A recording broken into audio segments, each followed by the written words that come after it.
So, ich bin Hallo. angekommen. Hallöchen. Hier ist Kaffee, kennst mich ja. Ohne Kaffee geht gar nichts.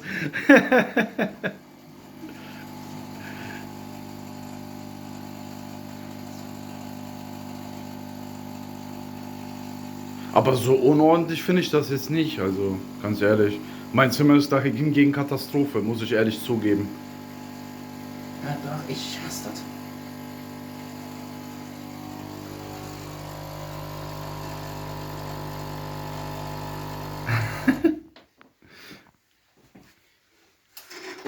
Und Speziallöffel. Richtig geil, ey.